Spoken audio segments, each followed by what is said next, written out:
dia, né? Esse é um mês muito importante, porque sempre é importante a gente falar sobre a amamentação. E quando a gente fala sobre a amamentação, muitas vezes a gente pensa que é muito intuitivo, né? Que é você pegar um bebê, você recém-mãe, colocar ele ali no peito, ele vai sugar e vai tudo ficar lindo como aquela foto que a gente sempre vê, né? E na verdade nem sempre isso acontece. Amamentar ele requer muito conhecimento, requer um certo estudo, né? Requer que você esteja disponível àquilo, que você tenha uma rede de apoio que lhe estimule a amamentação.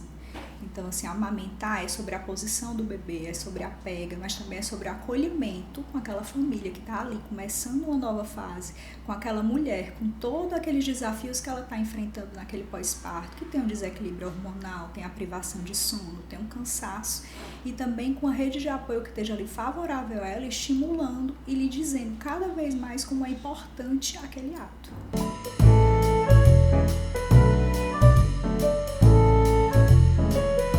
As dores, né, elas são muito marcantes desse início, porque não necessariamente o bebê ele nasce sabendo exatamente a pega, então muitas vezes é preciso que ele seja ensinado também sobre isso.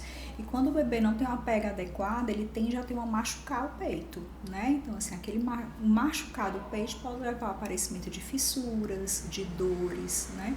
Além disso, existe uma coisa que acontece nos primeiros dias depois do parto, que é a apojadura do leite.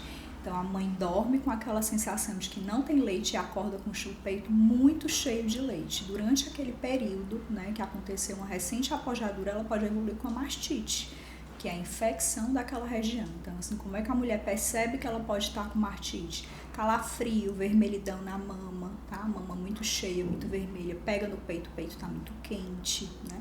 Como é que a gente reverte essa situação? Normalmente com ajuste de pega e com aconselhamento profissional. Então, é muito importante que essa mãe também tenha esse aconselhamento, porque todas essas dificuldades, elas podem sim ser vencidas, né? Elas podem ser ultrapassadas.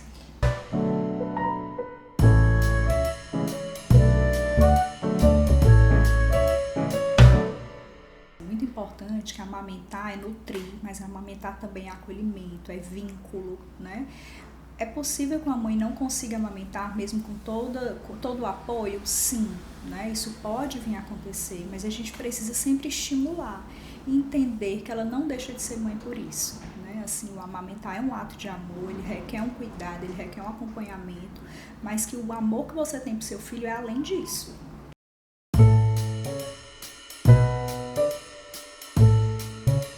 Existem inúmeros, né? O mais conhecido é a nutrição. Então, como é bonito, né, a gente conseguir nutrir nosso filho através do leite materno, um alimento completo, que ele nutre, mas ele também, através das substâncias presentes nele, diminui o risco de infecções, aumenta o vínculo materno.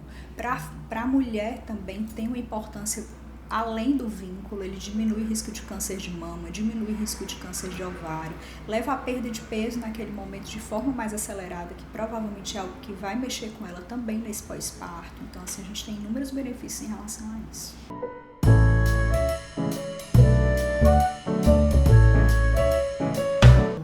A resposta é polêmica, né? Na verdade, a gente tem um sim e tem um não, tá? Toda mulher precisa evitar alimentos que podem levar à cólica no bebê de forma inicial? Não. Então, eu lhes digo que se você tem uma alimentação saudável, mantenha a sua alimentação. Se seu filho passar a apresentar episódios de cólica, aí sim a gente vai começar a diminuir alguns alimentos, que seriam alimentos que produzem mais gases, né? Como derivados de leite, alho, repolho, feijão. Então, isso pode ser tirado, mas isso não é aconselhado que seja retirado de forma inicial. Vou começar a amamentar, já vou tirar esses alimentos. Não, isso é um processo. Cada bebê é único, né? Então, não necessariamente o meu filho vai ter cólica quando eu me alimento com alho ou com repolho, mas o filho de uma colega pode ter passado por isso. Mas espere o momento chegar, assim, não faça uma restrição tão rígida, esse é um momento já delicado, é importante que você se alimente bem, que você beba muita água, né? Então, tente manter uma alimentação saudável e sem grandes restrições a princípio.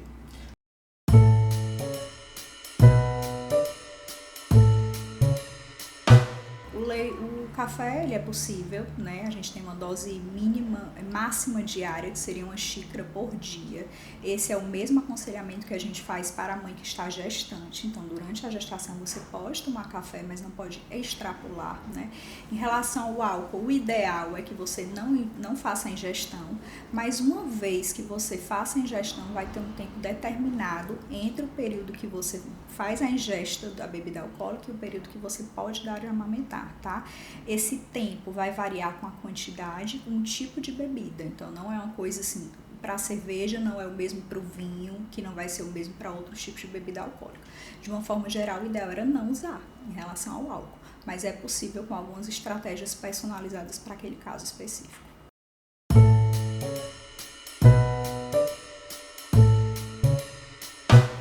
Até os 6 meses, né, de vida do bebê, o ideal é que ele seja ofertado apenas com o leite materno, não sendo necessária água, não sendo necessário chá, não sendo necessário nenhum tipo de alimento extra, o leite materno.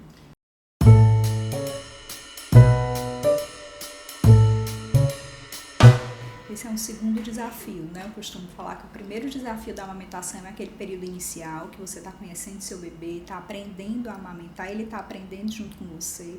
E o segundo grande desafio a gente vai ter exatamente com esse retorno ao trabalho, né? Que é precisamente se organizar para isso, né? Então, o ideal é que ela comece a armazenar leite materno. A gente sabe que é possível fazer esse armazenamento. O leite, quando ele é congelado no freezer, ele pode permanecer congelado por até 6 meses, né? Então, existe esse aconselhamento sobre isso, tá? Então, é importante a programação. Tudo é programação. Né? Primeira coisa, eu queria dizer que amamentar é um ato de amor, sim, que infelizmente no nosso meio até 47% das mulheres não vão conseguir amamentar até os 6 primeiros meses de vida do bebê, algo que é tão importante. E esses 47% ele reflete o que? A dificuldade desse processo. Então, assim, o que eu sempre falo para as mães é que estudem a amamentação, conversem com outras mães, né? Estejam rodeadas de pessoas que estimulem a amamentação também, porque a gente sabe das dificuldades iniciais, a gente sabe como sempre tem aquela pessoa perto de você dizendo que o bebê não está ganhando peso porque seu leite é fraco, né? Entenda, seu leite não é fraco, seu leite é tudo que o seu bebê precisa. Então, assim, realmente tome posse da amamentação para você e faça o que você consegue da melhor forma, né? Sem culpa se não acontecer, mas com aquela sensação de que você fez tudo que você podia para ser, né? Para nutrir o seu filho. Então, mantenham isso, gente. É realmente muito importante para você, para o bebê e para toda a família.